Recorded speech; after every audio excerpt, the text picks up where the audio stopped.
sidelines for a long time. Now I'm finally getting in the game. It's about time. This is my time. This is my time. The only thing I consider impossible is losing. I've been waiting on the sidelines for a long time. Now I'm finally getting in the game. It's about time. This is my time. This is my time. The only thing I consider impossible is losing.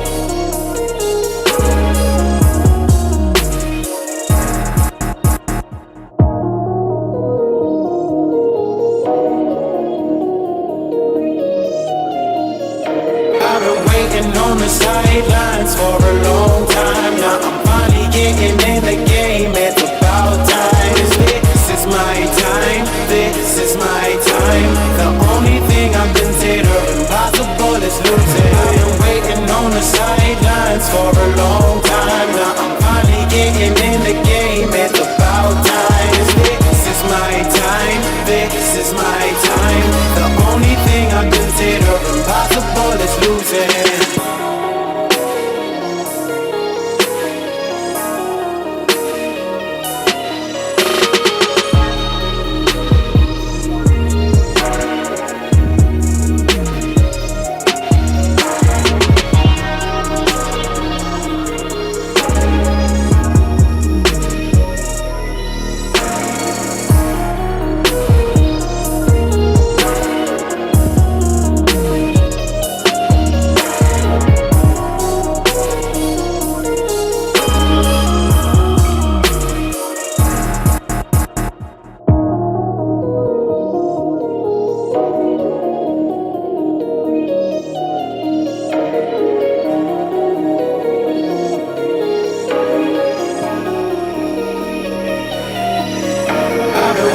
On the sidelines for a long time. Now I'm finally getting in the game. It's about time. This is my time. This is my time. The only thing I consider impossible is losing. I've been waiting on the sidelines for a long time. Now I'm finally getting in the game. It's about time. This is my time. This is my time.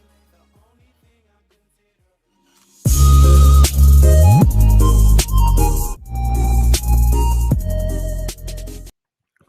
What's up, ladies and gentlemen? Welcome back to TDPHINSTALK, home of the real Miami Dolphin fans. Decided to get me an earlier stream in today because I don't know what my situation will be like in a couple of hours. The hurricane has just started to come my way. Those outer bands are still hitting right now, but it's getting closer and closer. And it looks like in a few hours, we're going to start getting the more severe weather. So, hey, I said before the power goes out, if it goes out, and I hope it doesn't, let me go ahead and get a quick stream in. I said, hey, man, what do I want to talk about? I went through, all the blogs and everything, and I realized the Miami Dolphins flew out early this morning because they knew if they didn't fly out early this morning, they may have not have been able to fly out due to the hurricane. So they are actually they should be in Cincinnati now or almost there. They're going to have to leave the airport. They're going to have to get checked into their rooms. They're going to have to do all of that good stuff. And the reality is they're not really going to get any work in today, with the exception of using their tablets and things of that nature to basically study up on what Cincinnati likes to do. And I got to thinking, man, short week and even shorter now because of what's going on. The only practice we got in was yesterday, and that was barely a practice. That's a concern. We did not practice on Monday. We left that game versus Buffalo with a whole bunch of bumps and bruises, and then we don't practice Monday, which we shouldn't have. Guys got to rest and get their bodies back. And we put a little bit of work in yesterday, I guess, and then we fly out this morning. The reality is you cannot prepare for a contending team that quickly. This is just a huge quick turnaround, and we're gonna show up to play. We're gonna show up to play. I don't know how much of a game plan they're able to install. Yeah, they're gonna be able to say, hey, these are the set of plays that we want to try to focus on. Here's the Cincinnati package, but they're not gonna have a lot of time on the field to actually put it out there. Usually teams know what they want to do against the other team, and they got Tuesday, Wednesday, Thursday, and Friday to put it on the field and practice it and work out the kinks. This week they had Tuesday. This week they had Tuesday. And then on top of it, we're not talking about the long flight. We're not talking about the jet lag. This is a tough situation for our Dolphins. But you know what?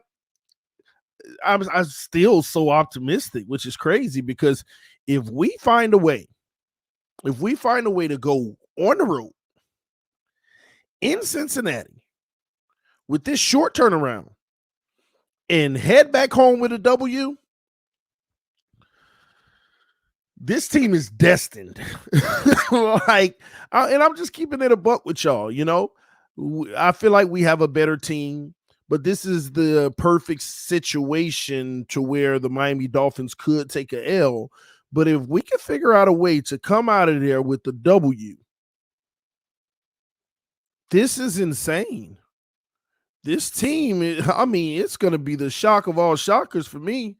And I'm not saying that we're not ready for Cincinnati in the sense that they're better, but given the circumstance, this could be really tough for us. And we're not making excuses. You lose, you lose. You win, you win. But at the end of the day, these are factors that we're going to definitely have to consider. PFF grades. We'll go over PFF grades later. We'll go over PFF grades later, all right? If the power didn't go out. I just wanted to come bring this quick one real quick. But yeah, man. But I expect the Miami Dolphins, what they basically did, they delivered the game plan on Tuesday, said this is what we want to try to do. Gave everybody their tablets, study up. But that's all it's been. Study up, study up, study up. These guys left practice yesterday and basically said, hey, you got to be back here early in the morning. We got to fly. They're probably landing in Cincinnati right now, and they're probably getting their stuff together. They won't get settled until maybe like 5 p.m. And I believe they may have like a team meeting with some film and things like that this evening probably. And tomorrow, quick little walkthrough in the morning, and then headed to the stadium several hours early to get ready for Thursday night football. And it's just a matter of I'm just gonna say this. It's gonna be tough. Cincinnati they're on a short week too, but they put a lot less energy than we did defeating the Jets than us defeating Buffalo.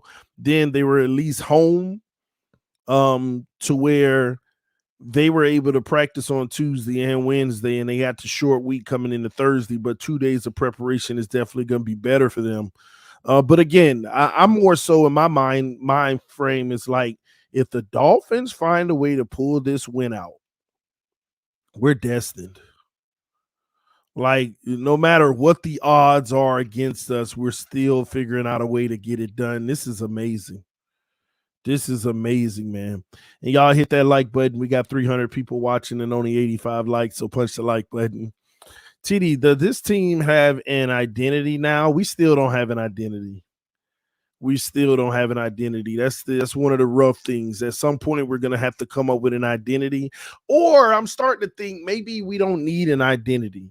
Maybe we just go with whatever's going to work at the time, we can't say our running game is the identity. We can't really say our passing game is the identity. Maybe our defense is a part of our identity, not giving up points. Somebody got mad at me today. Well, I received a few of these messages because yesterday I was talking about the value of Byron Jones and why he's so valuable, because we're ranked 32nd in the NFL in yards given up. And a few people didn't like me saying that. They're still trying to rip Byron Jones apart. They're saying, TD, it's not about yards given up, it's about points given up. And I'm here to tell y'all, stop that mess. At the end of the day, the end score is about points given up. But when you're evaluating this team, stop that. Being 32nd in yards given up is terrible. And why am I over glancing points given up versus yards given up? We all watched the same game versus Buffalo. Josh Allen twice in that game had a wide open receiver in the end zone. One on the left side, he threw it in the dirt. That's 7 points. The other on the other side, to me, was wide open. Nick Needham was chasing him at the end of the game, threw it in the dirt. So miss me with the points per game. Miss me with the points per game. We got to start covering better because every quarterback ain't going to throw those in the dirt to keep your points per game down. And y'all know how I evaluate. I don't just evaluate off of what happened, but what could have happened as well. Some things are just fair game. We also watched Lamar fumble the snap on the 1 yard line. Agreed. All of these things, man. So no, Byron Jones is very valuable. Beyond valuable. Stop trying to diminish this man. Okay? Our defense was elite last game. And that's just not true. Our defense did enough to help us win the game, but giving up 500 all-purpose yards is not elite. Y'all got to stop that. If Josh Allen would have scored one, see, this was funny about it. If Josh Allen would have scored one of those touchdowns that he screwed up, by the way, Josh Allen screwed up, and we lost the game, who would everybody be coming for? I mean, I want y'all to think about that. If Josh Allen would have scored one of those touchdowns and we would have lost the game, who would everybody be complaining about? Who would everybody be complaining about, y'all? Who would everybody? Nah, stop that. It wouldn't be Tua. Y'all know the truth. Who would we all be complaining about? We'd be talking about the defense gave up 500 yards. Oh, my gosh. Like, come on, be fair. Be fair. We would not be talking about Tua because Tua had an amazing game. We would not be talking about no Tua. Exactly. And Buffalo, they missed the field goal. The field goal alone. So miss me with this points given up is what matters. They even missed the field goal. They missed 2 touchdowns and a field goal. 2 touchdowns and a field goal.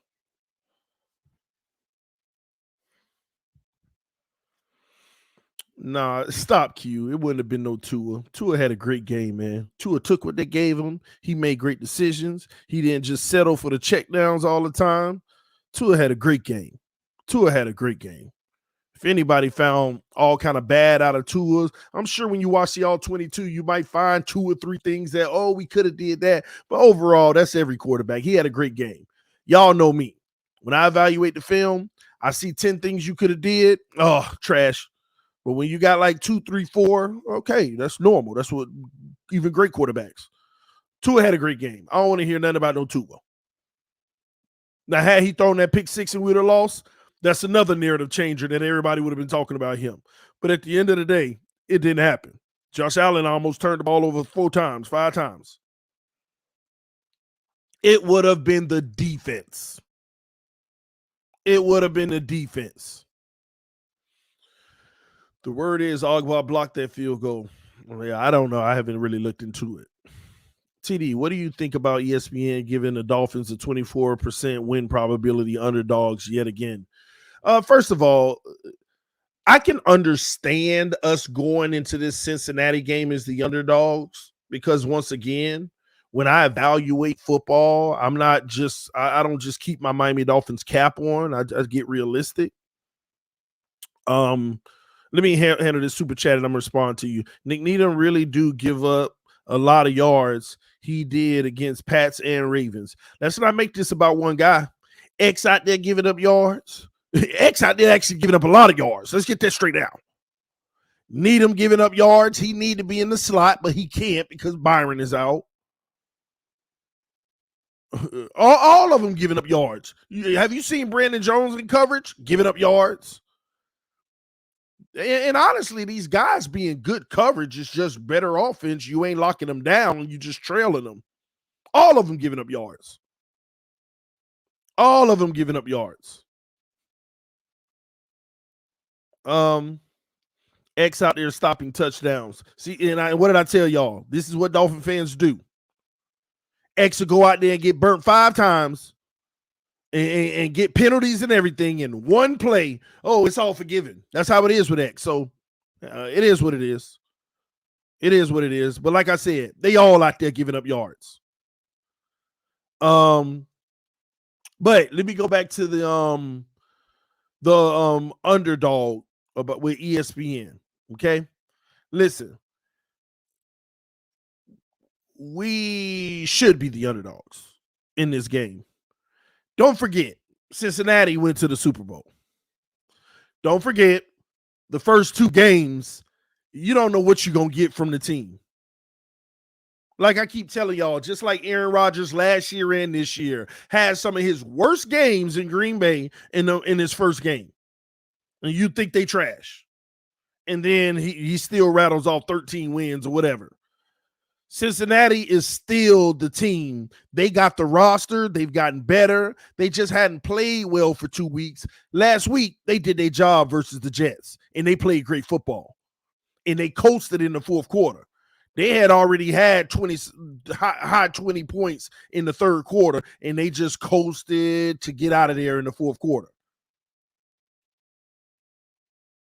So at the end of the day, people still are going to revere that team as a contender. They're not going to let the first 2 games of the season just automatically knock them out of contention. And then they took care of business versus the Jets. And when you look at the teams mano-a-mano talent-wise, there's not a big gap. And they are at home. Don't forget, when these spreads and probabilities, the home field advantage is a huge factor on prime time where the whole country's going to be watching, and they get more practice than the Dolphins do. Their defense and offense don't have major injuries and guys lingering everywhere. I knew they were going to be the favorite. And I'm going to tell you this.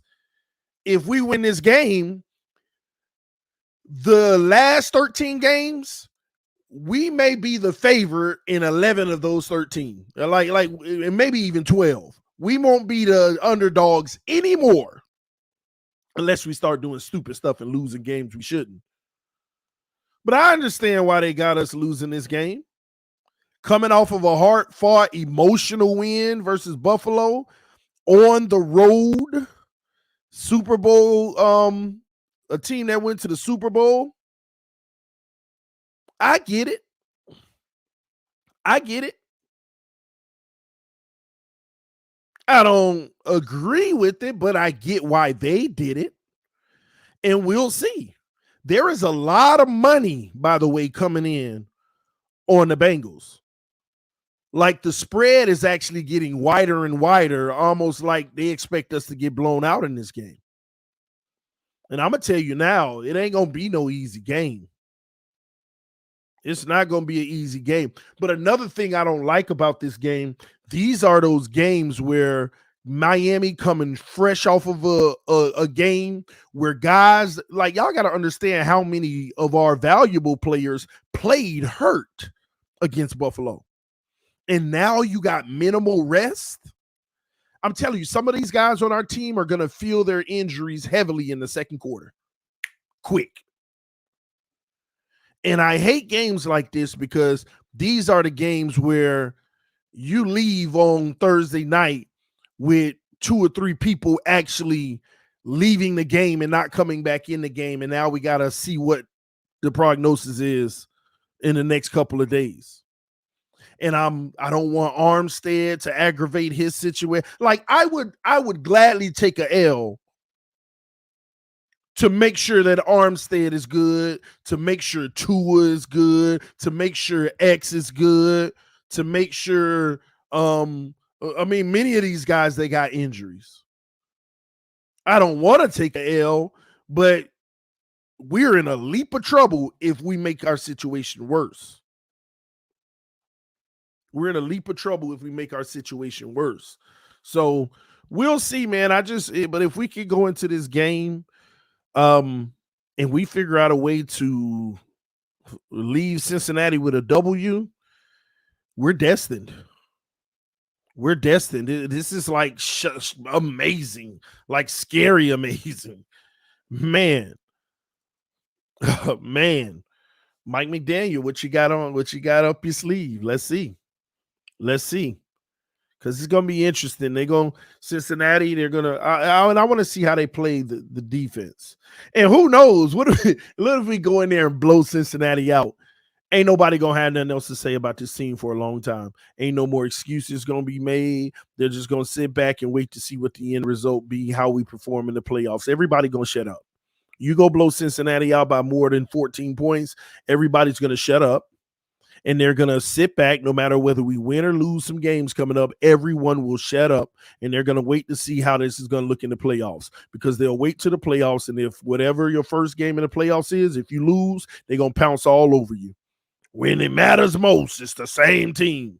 And if you win, again, you got to earn respect in this league. You think the Miami Dolphins making the playoffs is going to be respect in this league? No. Teams do that all the time. And I know we don't, but most teams do that all the time. When the Colts make the playoffs, you think anybody care? They expect for them to lose in the first or second round. Teams do this all the time. You will not get respect until your name is mentioned in the championship round. AFC championship.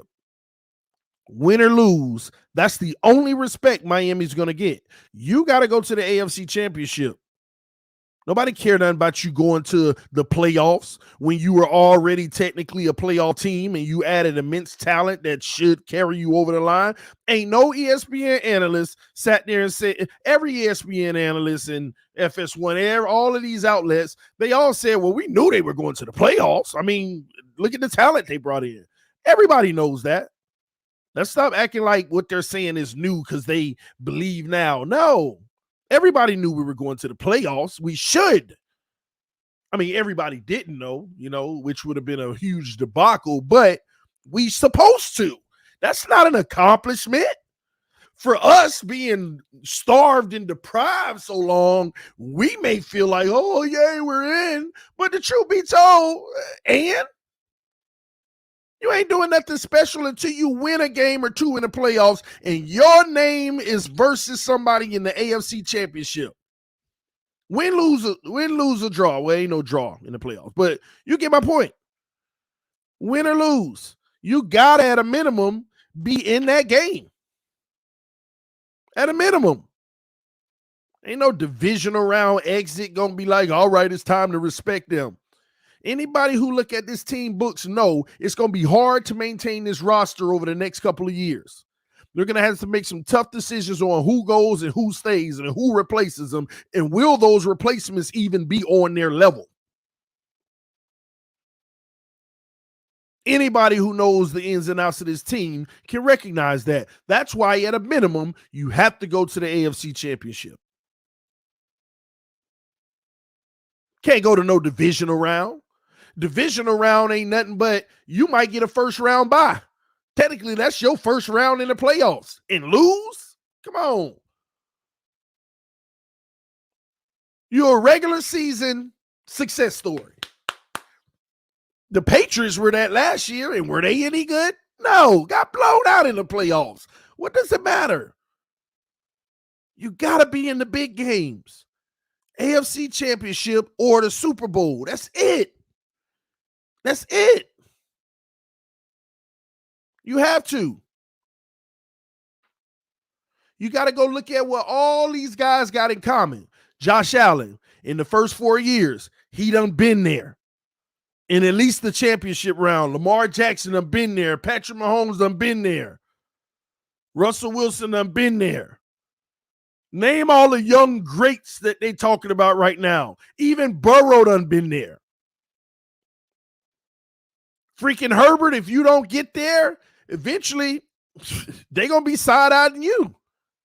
If they can't never bring the talent or bring the team that could get there with you. You gotta get there. At a minimum, championship round. Let us know there's hope to win one game to go to the dance. TD, I live in Cincy, but it's fins up. I'm going to be here. That's what's up, man. Make sure you lose your voice for us. He better activate Skylar just in case. I ain't going to lie. I'm kind of worried about that, man. Cleveland versus Miami in the AFC Championship. Nah, I don't know. Cleveland got a tough schedule. I don't know if they're going to even survive their schedule. Crazy part is they all the same age as Watson. Listen, man. I think Cleveland might fall in the dust. They're going to have to get some more wins. Like I told you, they got to be above 500. They got to be at least 2 games over 500 by the time he come back. Lamar made an AFC Championship game and won an MVP.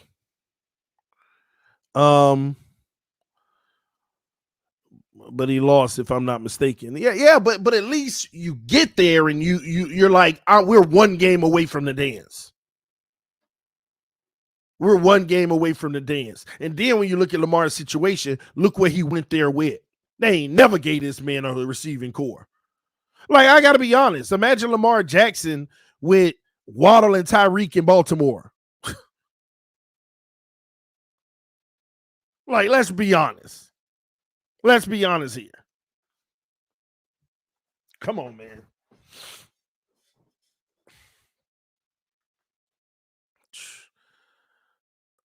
These guys, man, you gotta be able to go far in these playoffs or do something special.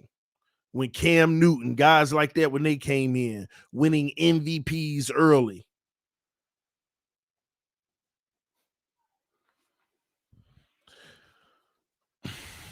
Lamar Jackson never won a playoff game. Lamar, you know what? You're right. Not Lamar Jackson. He won the MVP. Just the MVP. The rest of those, well, maybe that's why they don't want to pay the man. Maybe that's why they won't want to pay the man. Y'all tell me, why is the Baltimore Ravens not paying Lamar Jackson? Why are they not paying Lamar Jackson? I thought he won 1 playoff game. I don't remember.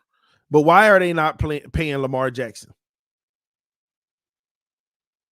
Let me know in the comment section. Why do you think they're not paying Lamar Jackson? And maybe that's the exact reason. And I told y'all this yesterday on the stream. They might be the first team that's smart. Why are we going to pay you big money when we can't win when we paying you little money?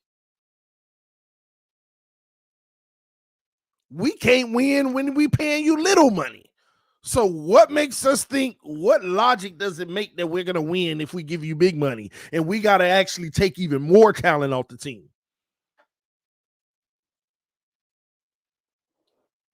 No, they not scared of the style of play that he might get hurt, in my opinion, T. Rich. That's the dynamic. That's who he is. That's what makes him dynamic. They know they can't win with him making peanuts, so why would they think they could win with him making tons? It's that simple. They can't.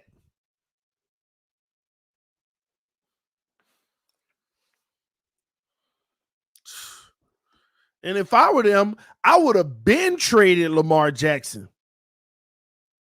I would have been traded Lamar Jackson. I would have been traded him.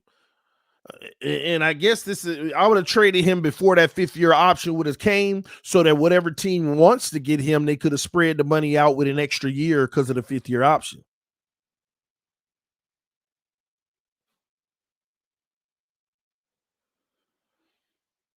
No. See, this is what I don't subscribe to. Let me show y'all. I think it's an easy answer, TD. Without Lamar, they aren't even a 500 team. It's better to be good than mediocre. So pay him. So here's the issue with this. With Lamar, okay, you're a winning team that does nothing in the playoffs. So just pay him and continue. Now hold on. And this is what kills me. If you're not paying Lamar now and you're giving this man 2, 3, 4 million a year, even though this is 5th year, so he's getting a little more. But if you're not a 500 team without him, but with him, you're barely a playoff team. So if you pay him, you might not be a playoff team anymore. If you pay Lamar Jackson and you take money away from the rest of the team, you may not even be a playoff team anymore. You might be a perennial 8 to 10 win team. So just pay him. Just give him his money. I could see if you were going to AFC championships every year. But you ain't doing nothing in the playoffs with them. So you take $40 million worth of talent from around him, they might be a perennial 8 to 10 win team. So no, you don't pay him. Baltimore would be better served trading him, getting 3+ first-round picks, loading that roster up, and getting a young quarterback. Make your team great. If the Browns can still figure out ways to win games with a Jacoby Brissett because they roster is so good, now you just have to find a solid quarterback. Make your team great. We went through this yesterday and the past. Show me the quarterback making over $35 million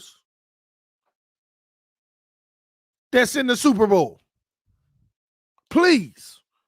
Y'all try it every time on the stream, and we go look at what they made, and these names y'all throw out, y'all shocked when you see, oh, my bad, they only made $12 million that year. Oh, my bad, they only made 16. Oh, he only made 5. Patrick Mahomes only made 7 that year. Please show me the quarterback that's making 35+ million that's out here going to Super Bowls. Aaron Rodgers ain't been to a Super Bowl since he got his money, so miss me with that.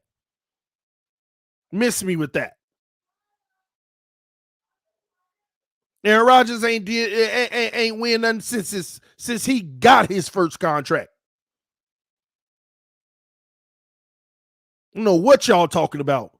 He ain't been nothing but a playoff guy.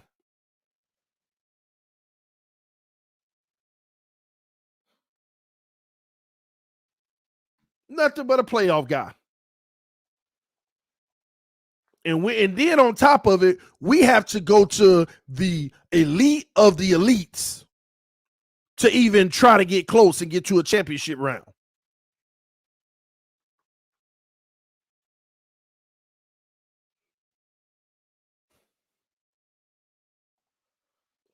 Come on, man.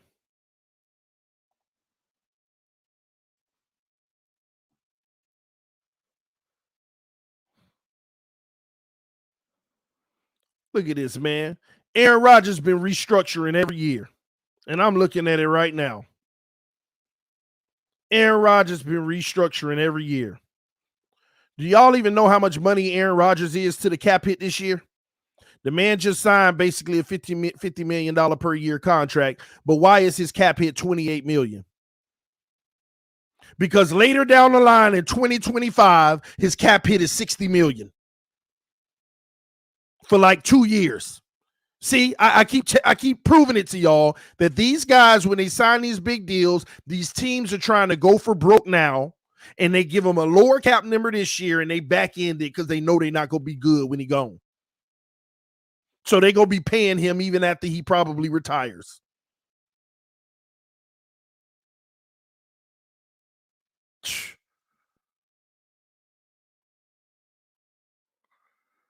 It's crazy.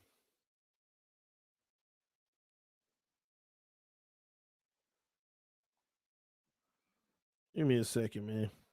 What is this? Get this off my screen.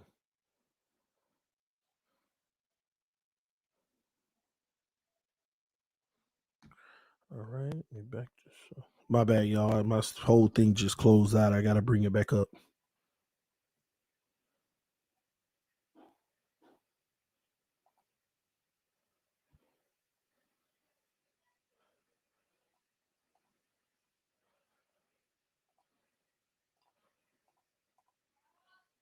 All right. All right, it's loading now.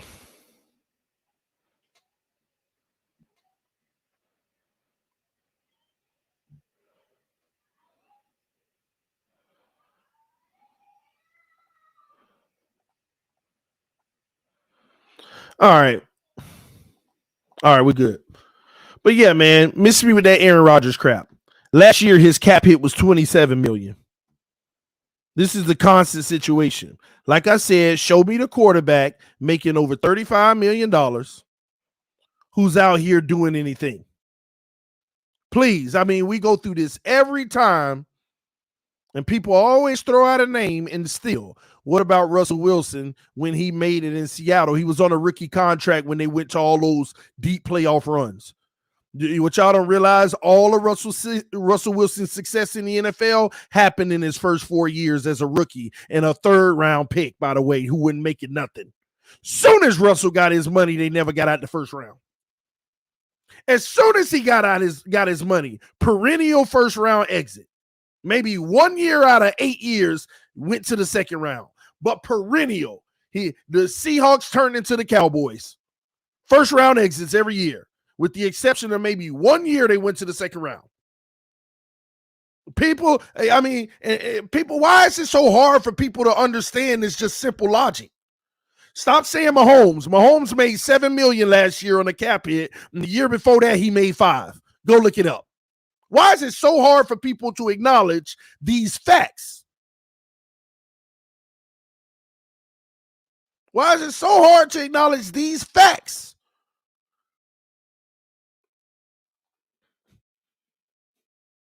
These are facts. And even this year, Mahomes ain't getting the $50 million he's supposed to get every year. I think it's like 35. And you know that team don't look the same. They're still gonna be productive, but y'all know that team ain't the same.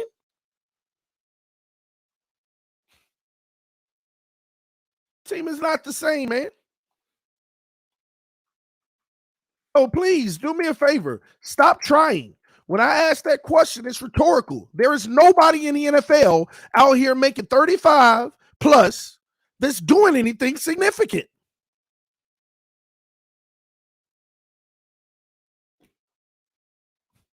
It's not. And another thing, it's not about getting the quarterback to take a pay cut. 98% of them ain't gonna do it.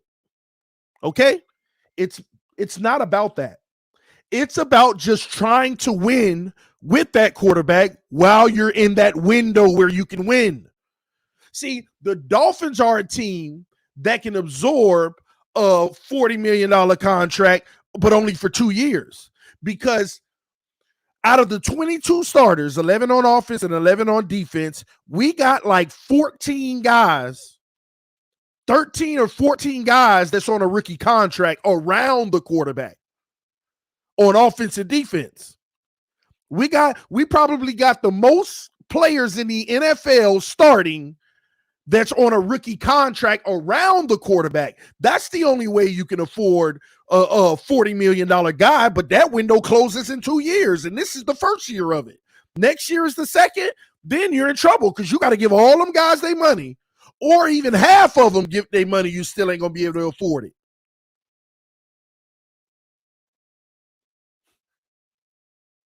You just won't be able to.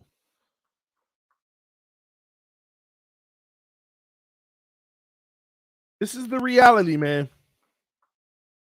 No, everybody wants to ignore the money aspect in the NFL. Then they want to throw out this statement, oh, the salary cap ain't real.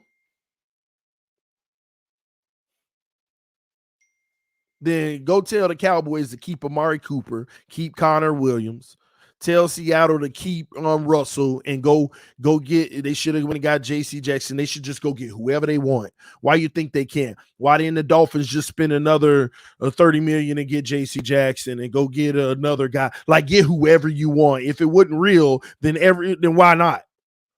Because there is a real salary cap out here, ladies and gentlemen, and we need to stop ignoring it. Now somebody want to say Matthew Stafford. Again, stop. Do y'all know how much money Matthew Stafford getting this year? He signed a big deal. Do you know what his cap hit is this year? Take a guess. I don't want you looking it up. Take a guess at how much money Matthew Stafford contract is this year. The man's average salary is supposed to be $40 million a year. Take a guess what his hit is this year. When you in a window, you bring everybody's big money salaries down and you backload it when you know you're going to suck. How can you compete against that when you got 7 teams doing it every year? 28, 25. No, his cap hit is $13.5 million this year. $13.5 million this year. You know why? Because in 2024, he getting $50 million. In 2025, he getting $51 million. In 2026, he getting $50 million. Back-ended. When the Rams gonna suck, they're taking their window just like the Tampa Bay Buccaneers. Pay attention to the windows. In 2024, 2025, and 2026, the Rams ain't going to be nothing. They're going to be paying guys, but they're going to be coming down off of their high of winning 1 or 2 Super Bowls because that's their goal, to win 1 or 2 Super Bowls in a 3 to 4 year period. And even if they just get that one, it's still mission complete. They feel even if we don't get one in the next 2 years, we got one. That's all it's about. A Super Bowl hold your organization over for 20 years at least. That's what it's about.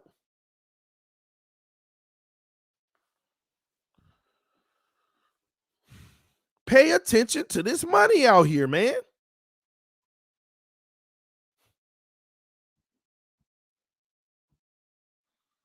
I'm trying to find a QB. Bro, I done did the research. I done did the same research for the last 5 years because I've been studying it. And guess what quarterback made me start studying the money?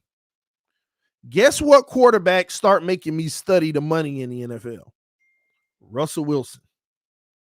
Russell Wilson was the guy that made me start studying because I said, man, how can a 3rd round pick come into this league, get a Super Bowl, go to another championship rounds, just 4 years of just wow.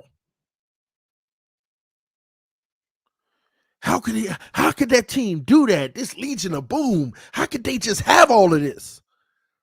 Then you look at what Russell Wilson made for 4 years. Oh, okay. They are able to pay all that big money around them. And as soon as it came for him to get his money, everybody scratching their head. Well, we can't afford the Legion of Boom anymore. So they got rid of 2 major players to give him his money. And it wasn't just 2 major players. They got rid of like 2 major players and 2 solid players, like 4 guys to give him his money. And then 1st round exit. Maybe it was just a rough year. And they kept on trying to draft and they kept on trying to replace guys. They kept on trying to figure it out, but you just can't because that big old price tag. And another thing I noticed, it put general managers in a tough situation because I had this argument 5 years ago on this channel, 4 years ago on this channel. I said, if I was Seattle, I'd trade Russell Wilson. TD, you're an idiot. What are you talking about? I said, they ain't gonna never win with this man making $40 million a year because that was the big money then, 40. 40 was the big money then. If y'all was on this channel long enough, tell me, am I wrong? 4 years ago, I said they need to trade Russell Wilson right now, keep a great team, and keep on going to get solid, trying to get solid quarterbacks. Man, you crazy. When you got your guy, you got your guy. You don't get, no, somebody will pay him. Exactly. Seattle, don't be stupid. Don't make that somebody you. And what did they do? They actually were listening to offers on trades, but at the end of the day, they polled the fan base, big no, and they gave him his money. 3 years later, He had a 5-year deal, but 3 years later, Russell's like, I want more money, man. It's time to start restructuring. Then Russell got cocky and started threatening him. If you don't do the restructure and the extension now, then I ain't giving you no discount later. And they waited to the very last day they were eligible to restructure and do an extension because they were also fielding people once again on a trade. And what was the end result? Oh, they dumb again. They gave them the new money. And finally, this time, they said, no, all we are a perennial playoff at first round exit. We done tried every way we can in 8 years to figure out how we can make this team better. And at the end of the day, our biggest roadblock is that 40-something million we got to give this one man. Our biggest roadblock is this $40-something million that we got to give this one man. And all of these teams have been dealing with the same crap. All of them.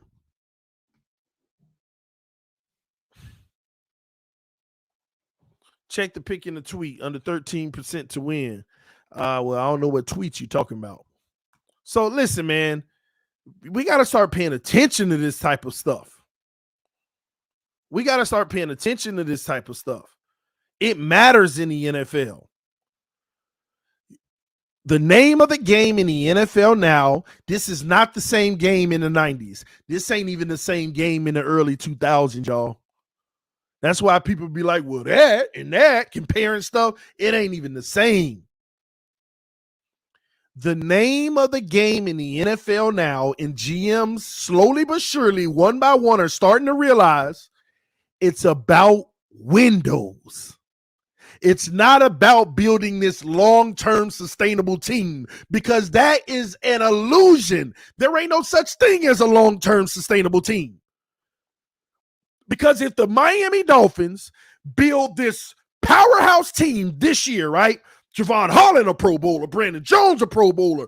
We got 3 guys on the D-line that's a Pro Bowler. We got the better of a team you build, the less likely you're going to be able to keep them all next year. It ain't even realistic. It's an illusion you're chasing.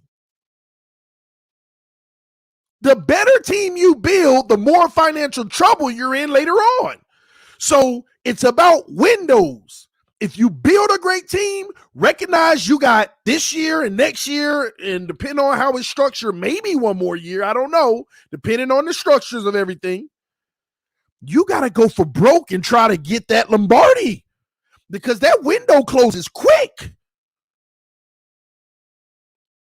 And the reason why you can't think that it's going to be successful for the long term, just having a good team, is because every year you got 7 to 10 teams going for broke. How can you compete with 7 to 10 teams going for broke? What if you build the perfect, well-rounded, balanced team where, like, when you think about it, no team is a 10 out of 10. Every team has a flaw somewhere. Every team, you see what I mean? The best of the best teams are operating at like an 8 out of 10. You know what I mean? 10 out of 10 is like this historical thing where you win 15 out of 17 games. You're number 1 on offense. You're top 5 on offense. You're top 5 on defense. Your point differential is historic. That's a 10 out of 10. And that happens once every 10 years. Okay. Most great teams every year is like an 8 out of 10. But the problem is when you got teams going for broke and you got 10 teams that's basically from a salary cap standpoint buying all this talent, and they're like 7.5 to 8 out of 10, and you're just coasting at your 7 every year. It don't matter. You could be at that 7, but you going up against 7.5s and 8s every year. And where do those teams come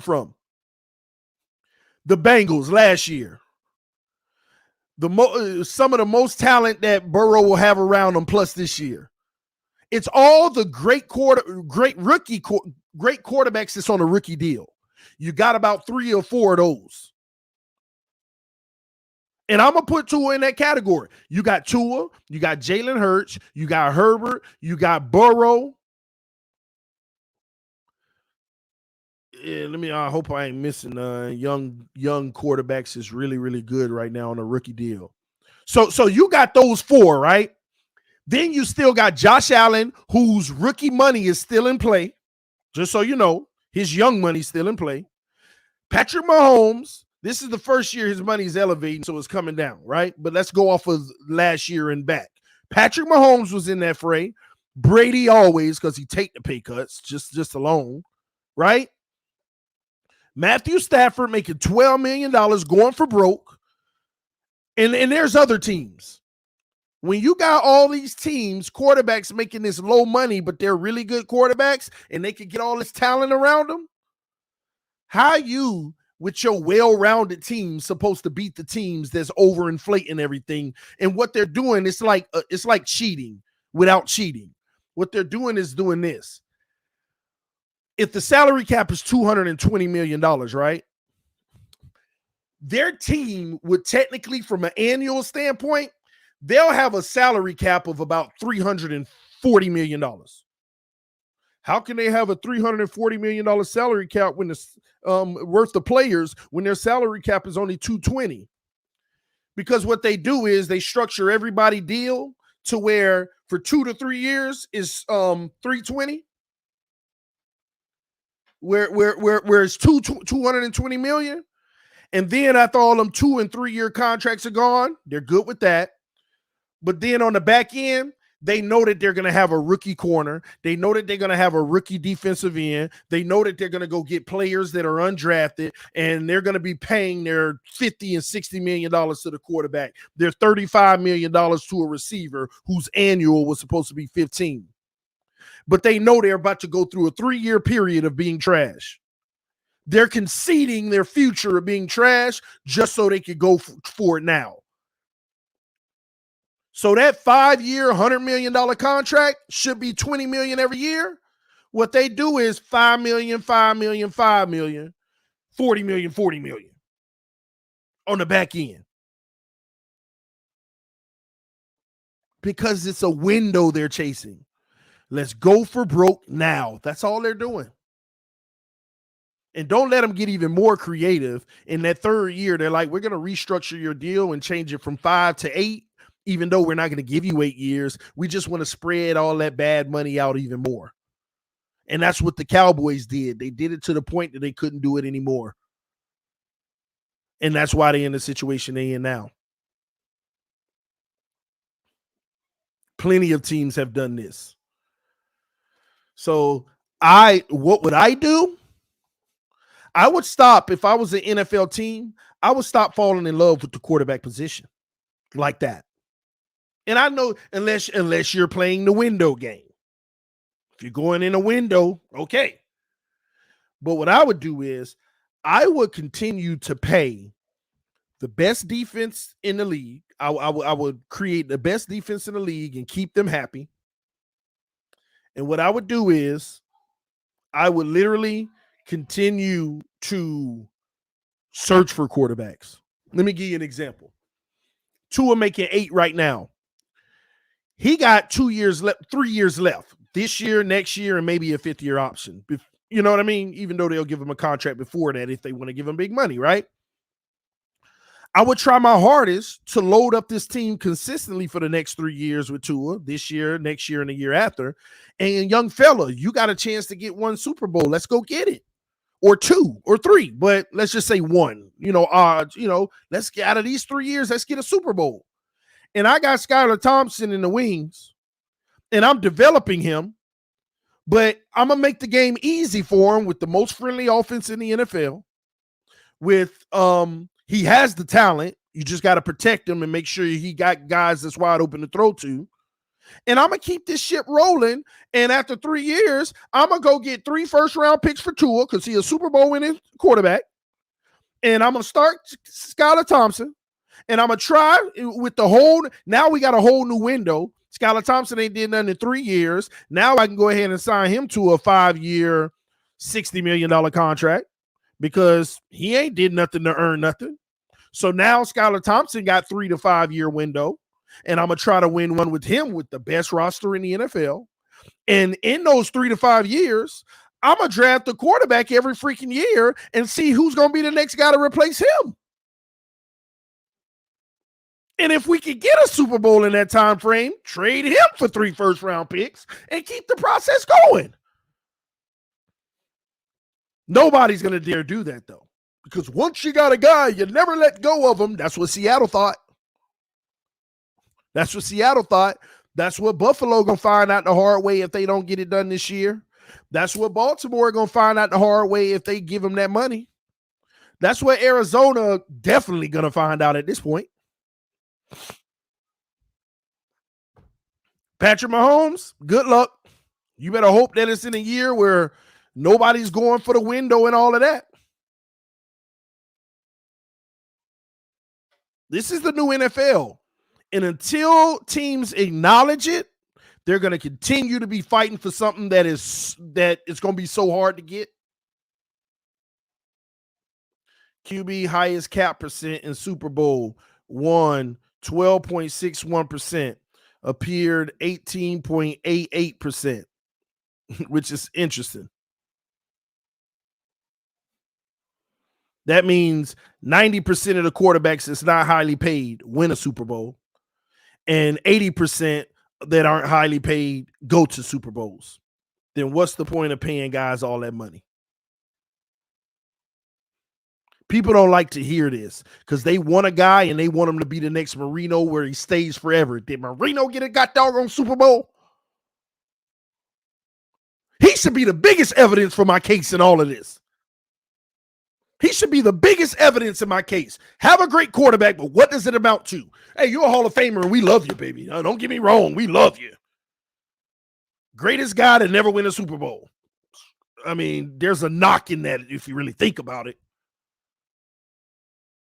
It's about the freaking Super Bowl. Not being happy you had a legend on the team. I mean, come on, fans. What are we really going for? Is it player or team?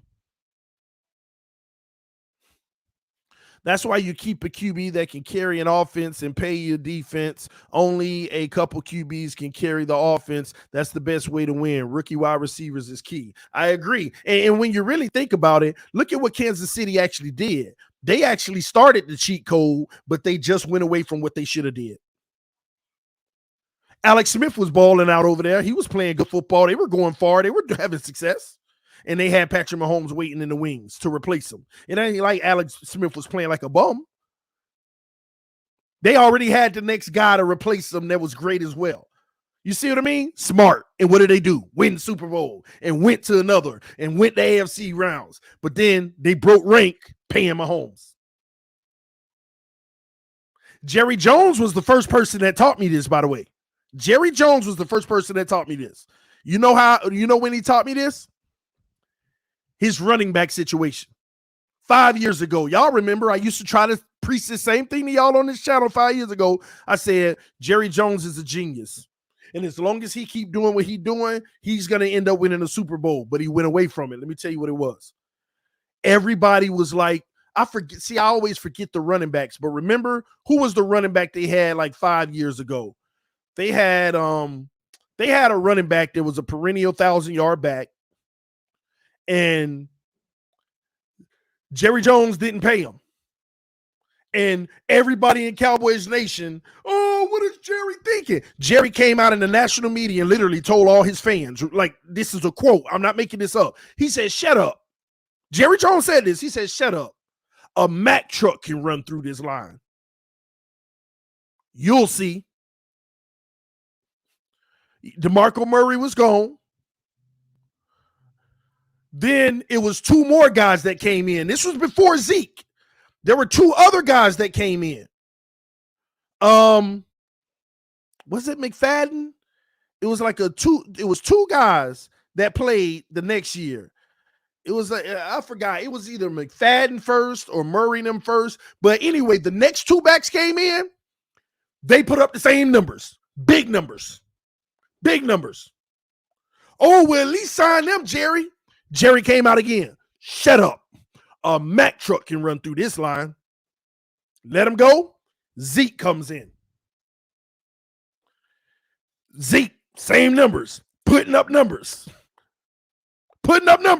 Same thing with Zeke. This was the first time Jerry didn't say, shut up, a Mack truck could run through the line. And he paid Zeke. And I remember I said, Jerry ain't paying Zeke. Jerry got a system and it has been successful. Jerry ain't playing Zeke. He going to pay that O-line. He ain't paying Zeke. For the first time he broke rank, he paid Zeke. Now he can't afford Connor. He can't afford the other guy on the O-line they lost. You see what's happening? He broke ranks of what his own theory was, and it was working, and he paid him. Not only that, he paid the quarterback too. And I said, let's see what situation they in, because they were already stretched thin for the last 5 years, signing these old linemen to 7 and 8 year contracts. Jerry was the first person doing that, signing these 7 and 8 year deals. People think Mahomes got a 10-year. No, Jerry was the first person extending past 5 and 6. He was giving these old linemen 7, 8 years.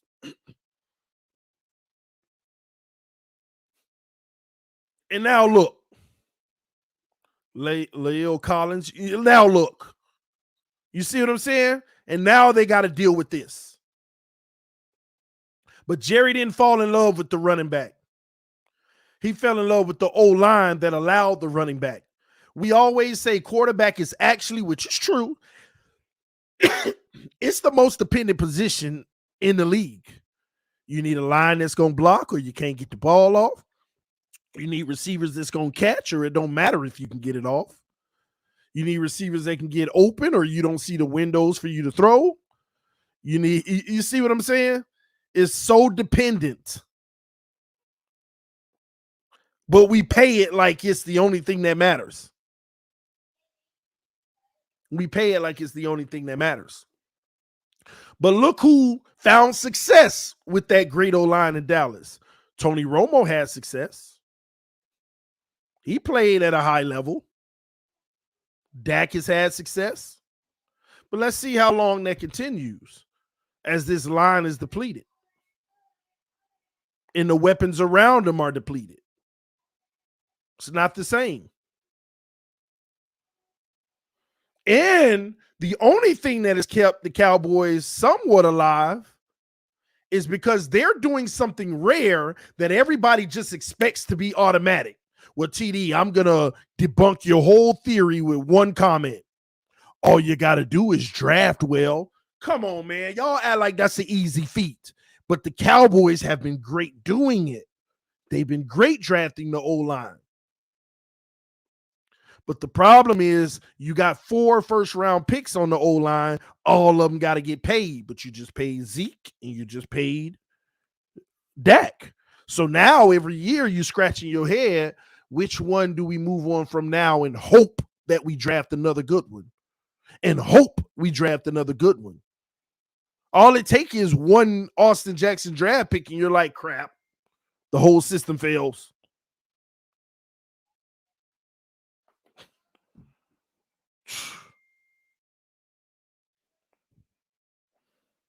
One moment, y'all.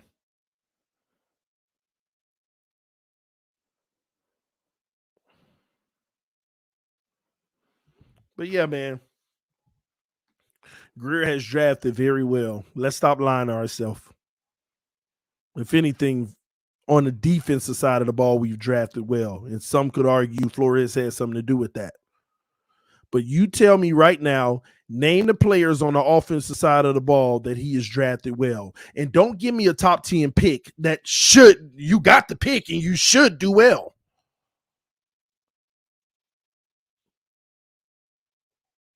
Waddle, be honest, in that draft, whoever you would have picked in the top 10 probably was going to be productive. But who have we drafted well on the offensive side of the ball? Chris Greer. Robert Hunt.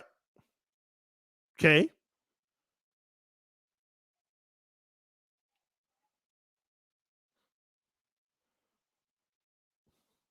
Ezukama. Mike McDaniel. Skyler. The staff, remember, Mike McDaniel already did the interview. One of his staff members was very adamant about Ezukama and Skyler. Those were staff members that were like, this is the guy you got to go get.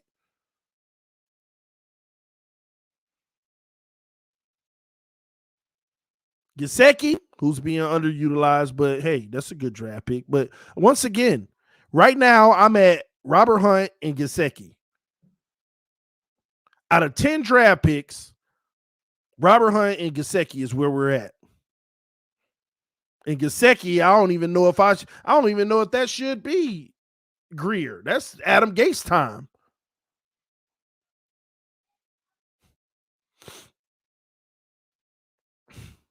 Come on, man. Now we're getting into the Gaskins and Mac Hollins. I rest my case. And let me tell you something. I know, listen, man, whoever he replaces, some of these defensive players with, he going to have to hit. We can't be, man, we need some dogs on that D-line. And right now, we're not getting it on the edge. Anyway, man, I done bored y'all enough, man. This is a great conversation. I'm gonna assess the storm in a few hours. I might come back live again and continue the conversation with y'all. But I'm telling y'all, it's about windows right now. And you got to go hop in a window and declare that you are going after it in that window. And go for broke. And go do it. All right. That's my take on it. This TD Fans Talk, home to real Miami Dolphin fans. Appreciate y'all tuning in. But hey, man, Miami got to get this W. It'll be so good to get this W versus the Bengals. Like, it'll be one of the most phenomenal starts that we've had in forever almost, you know. So we'll see. Fins up, ladies and gentlemen. Let me go check on the fam. Let me see how far the storm's away. They said it should start really impacting where I am about 3 o'clock. So that's in about 50 minutes. So let me just, make sure I'm with the family and making sure we good. All right. Love y'all. Appreciate y'all. See y'all soon. Hopefully. Right. Peace. Love y'all. God bless.